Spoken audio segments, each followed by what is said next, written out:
our small cities, towns, and villages are considered non-point when they're under 10,000 people. So Albany is, Broadhead is. What's the population in Broadhead? 35.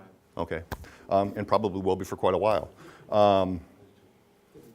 Crossing that limit into the MS4 world is painful. We've got some communities in the Rock River Basin who we're really working with them. We'll get through it, but it's scary. Agriculture in the Rock River Basin. So 62% of the Rock River Basin, 3,700 square miles, is ag. And so people say, well, 62% of the basin is farmland. No. We have 12% of the is in wetlands, 11% is in grassland, 7% is in forest. Guess who owns most of that? Farmers. So low 80% of the Rock River Basin is owned by farmers. We look at Madison, we see the big marsh, and those catch our eyes, but over 80% of the Rock River Basin is owned by farmers, agricultural producers of one sort or another. So how does it work? Again, this is just a very high level that I'm touching on it.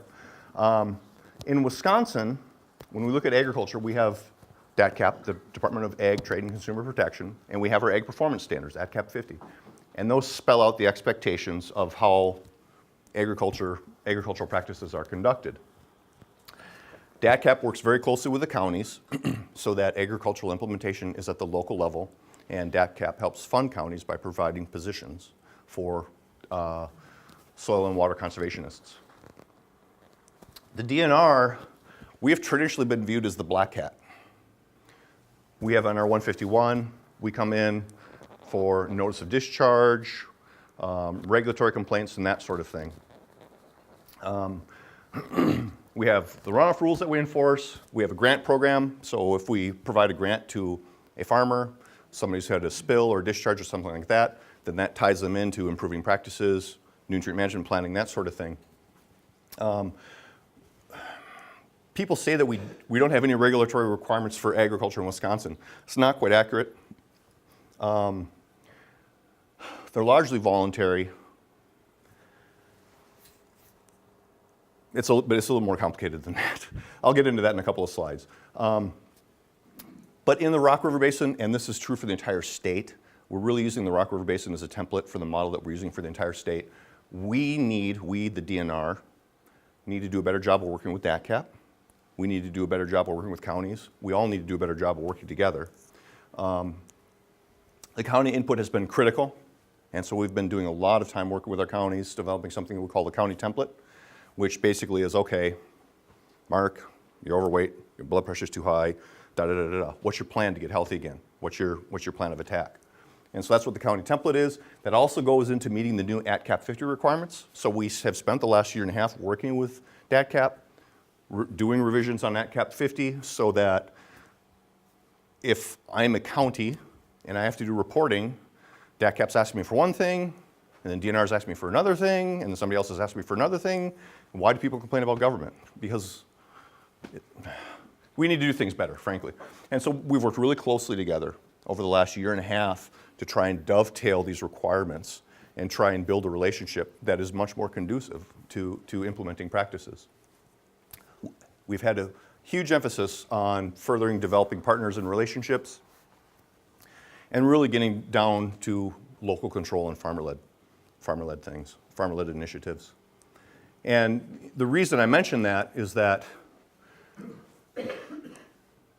for the DNR, our non-point coordinator for this area is Mike Gilbertson. I sit a little ways down from Mike. Mike has 10, 12 counties he's supposed to cover. And for the last 2.5 years, he was also covering Milwaukee for me, all the counties that discharge to the Milwaukee. So 18 or 20 counties, one person. DATCAP is even less, right?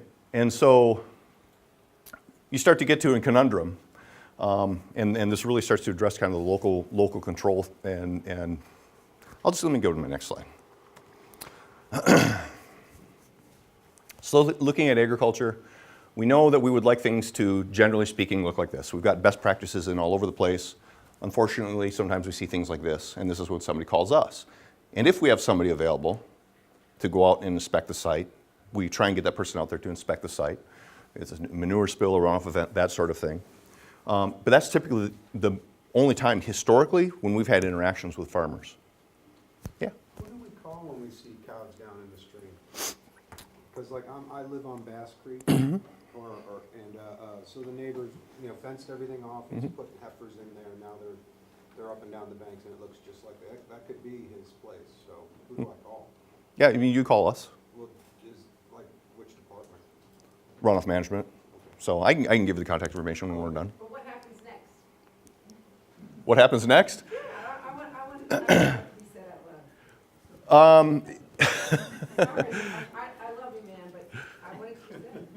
No, well, I don't want to, I'm not the person that goes out on sites. Right? Yeah, so Who is? that'd be Mike Gilbertson.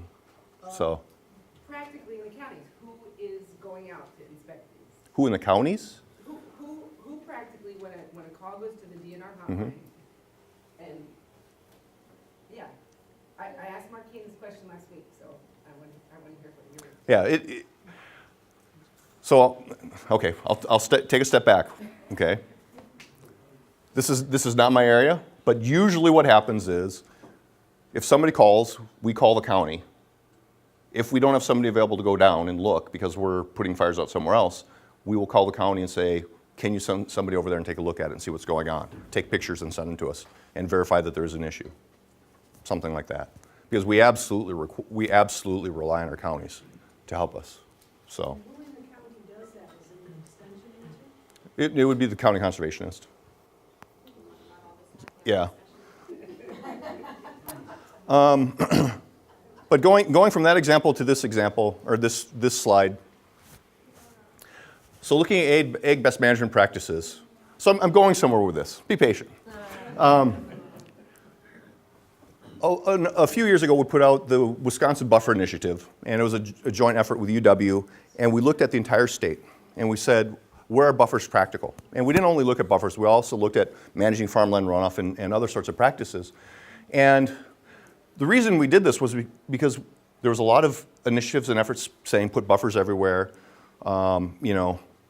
square peg in the round hole. And we were getting a lot of pressure to put practices in places that maybe didn't fit, maybe didn't work. We have spent in this nation billions upon billions upon billions of dollars putting in non-point practices that no longer exist. I'm not exaggerating. Billions and billions of dollars on non-point practices that no longer exist. And so the Department of Administration at the federal level, OMB audits the NRCS every year and says, this is fairly new, it started in the late 90s, and similar things are starting to happen in Wisconsin because we've just been throwing money at the problem. And we say, we'll put practices out, we'll put practices out. The last large comprehensive study just came out this year was published from Iowa. The average life of setbacks and buffers that were funded with non-point practice dollars was 3 to 4 years. They're supposed to be permanent, right? I'm just telling you what the study said. So when we look at agricultural practices and we start looking at farmland, we have to consider some really big questions. Obviously, things need to be targeted. We don't want to put practices where they're not needed. So when I work with folks in Dodge County,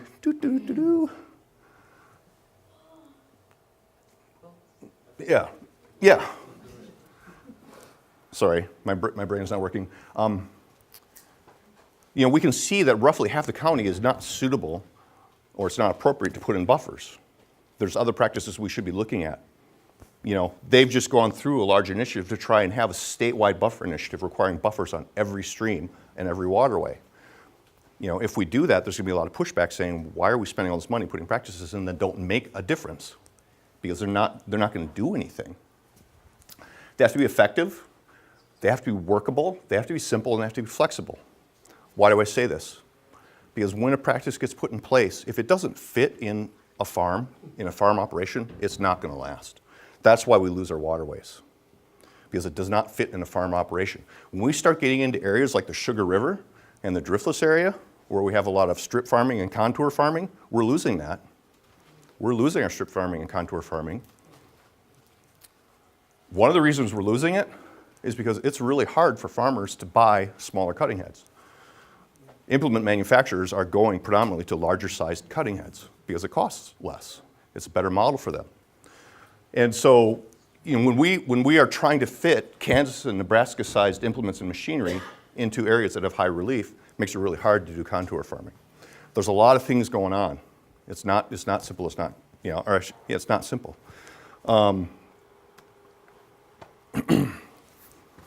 We've also used an approach in the past where we talk with farmers and we say, well, you just need to look at your cost effectiveness curve and how much input and what's your yield, and you find the peak of that curve, and that's your sweet spot. That's where you're going to operate. And so we'll develop a nutrient management plan with you to do that. And we just keep saying it louder and louder and louder, and not listening to the farmers saying that doesn't work for me. We have lots of different farming.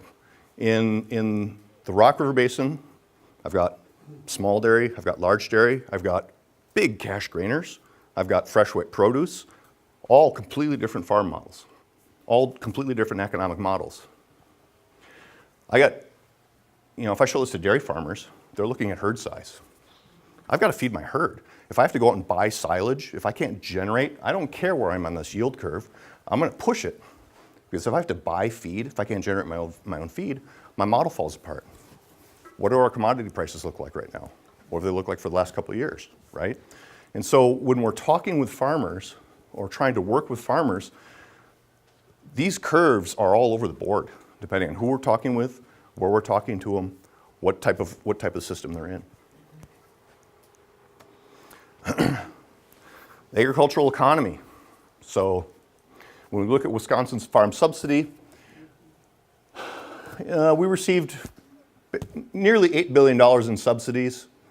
The vast majority of that is in commodity programs. A lot of that comes as obviously the different commodity programs, but also crop insurance. We all know about the crop disaster insurance. I think that's the main one that we all know about. And that's a good program. I mean, in general, because what happens if a huge part of the crop gets wiped out?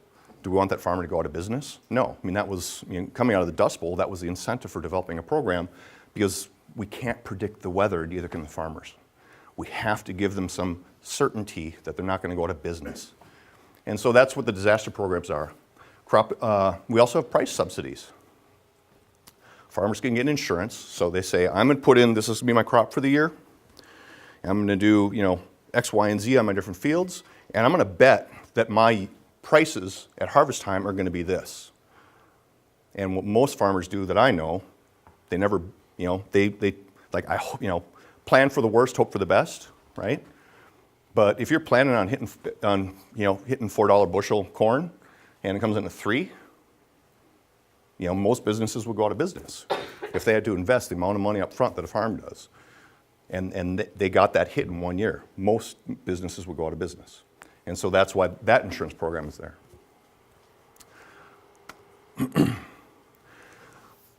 But the subsidy programs, along with the crop insurance programs, encourage farmers to plant crops on lands that are vulnerable to soil erosion. And they discourage farmers from adopting good conservation practices. And this is from the Environmental Working Group. And it comes out of, it was actually a FOIA, Freedom of Information Act request. And some people might be surprised to see me having this up here, but the results of that were pretty clear. We've got the Ag Bill. We have huge things happening at the federal level that are forcing a market. They're forcing a model on our agricultural community that our farmers are stuck in. And so, these decisions are being made in DC and by whoever behind closed doors. They're driving things.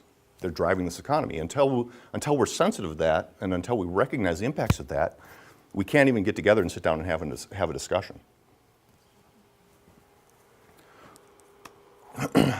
So this is what our agricultural economy looks like in the Midwest. And I realize I miscounted. I only have $7 there. That should be $8 in Wisconsin. But there's $8 driving conventional farming, and there's only $1 driving conservation practices for every $8 that we're spending on that are encouraging the conventional farm model. That's the reality of it. And so we can keep throwing these dollars at farms and saying, why aren't you doing better? Why aren't you doing better? Why aren't you doing better? And we're completely ignoring this. It's the ostrich with the head in the sand. La la la, I'm not listening. Okay.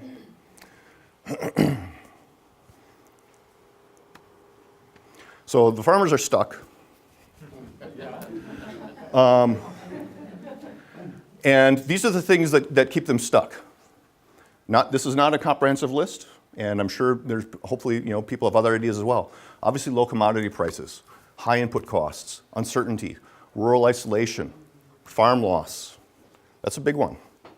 I've sat in on a number of farm succession and farm estate planning with farm families who are facing farm loss. And they've spent their entire life building their farm for their kids. And they have a kid who wants to take the farm over, but they're going bankrupt.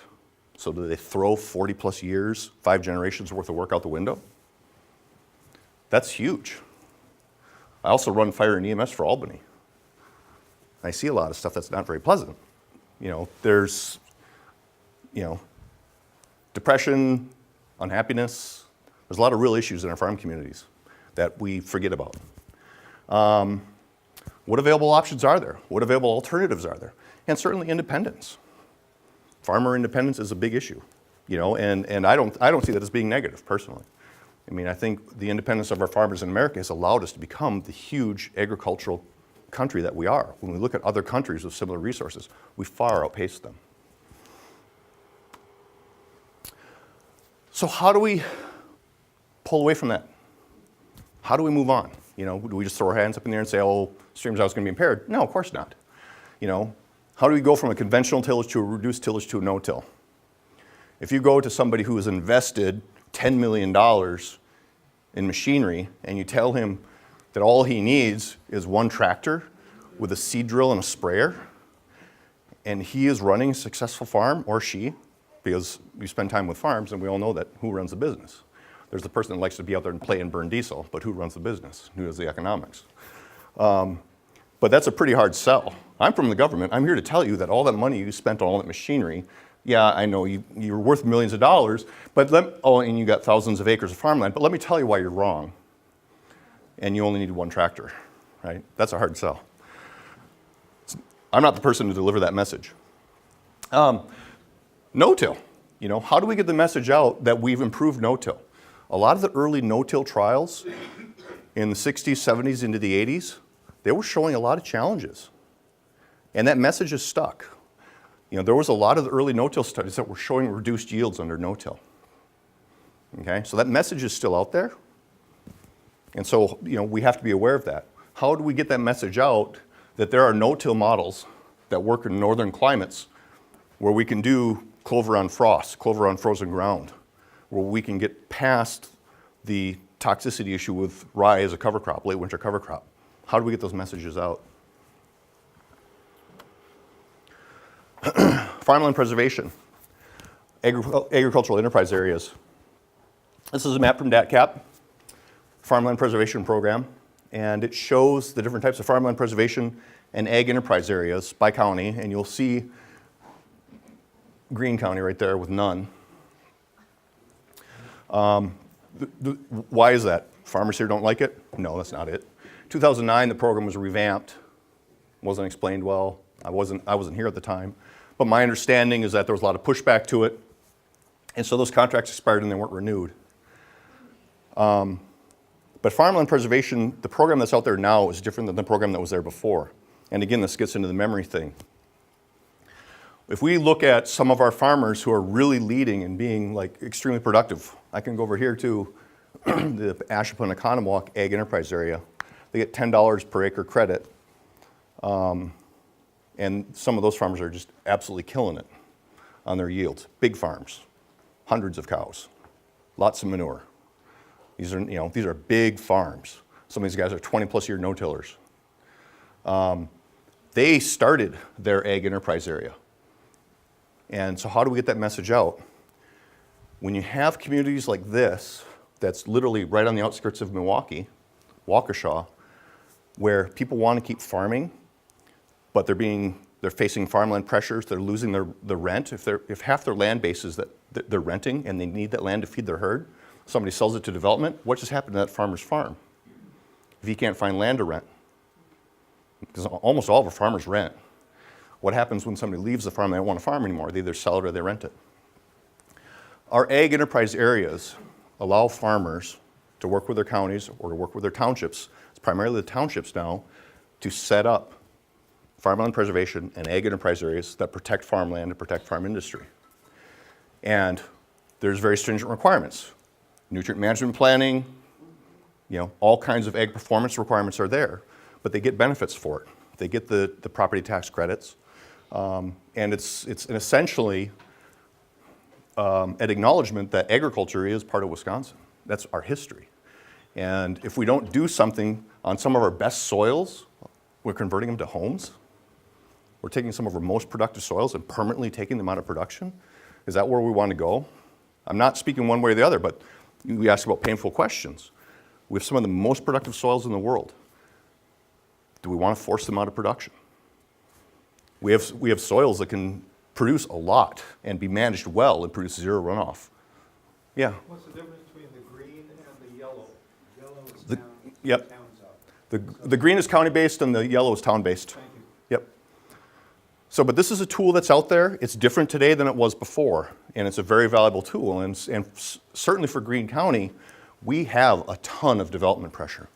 We have a lot of people coming in, and that's fine. I'm not against that. I mean, I came here. I'm not from here. But it provides a certainty to farmers that you can farm, you can put your practices in, and your farm is going to be safe. And not only that, if you're farming and you built your farm up to hand it off to your kids, it's not going to get taken away from you. You're not going to lose that land that you need to keep running your farm.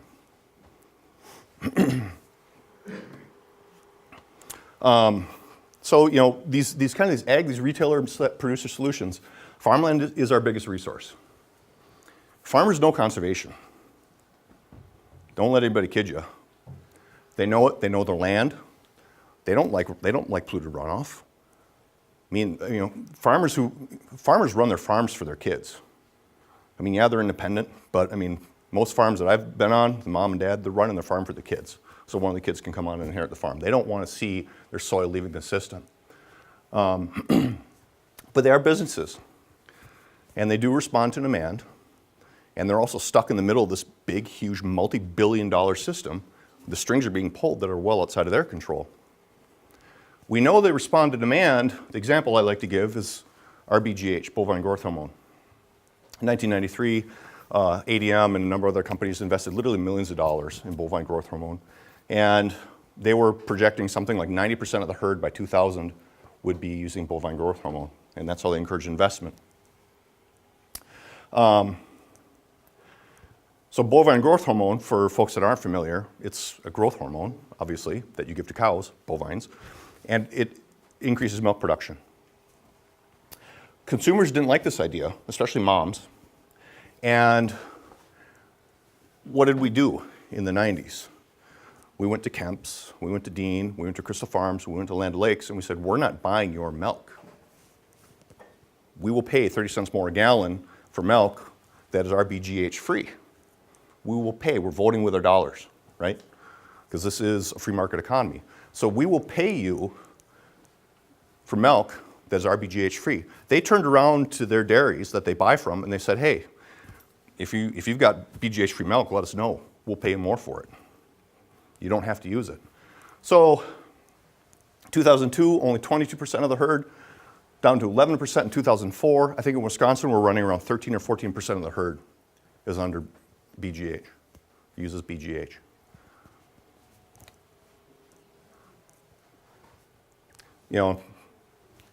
If every consumer said we won't drink it, obviously it would go away. Organic free-range livestock, that's another example of a market. This is much more of, I would consider to be a niche market. But there's other examples out there that farmers are business people and they respond to the market. The question then is, how do we succeed together? In the Rock River Basin, this is what the Rock River Basin looks like today. 3 years ago, there would have been nothing up here. The Rock River Basin is huge. It's 3,700 square miles. There's tons of lakes. It's predominantly farmland. If we try and think about it all at once, it's too much. So how do we eat the elephant one bite at a time? And that's what we're doing in the Rock River Basin, one watershed at a time. And so this map is actually outdated. I have about 3 circles I need to add to it. Every one of these circles represents adaptive management project, water quality training project, or other large-scale watershed project that's being put in place. All the tractors represent areas that either have a farmer-led co-op or a farmer-led initiative that's formed that are doing some really cool things. Or there's a couple that we're working with right now that have applied for the DATCAP grants and are in the early stages of forming farmer-led councils. So I guess, kind of the take-home message, again, we're all in this together.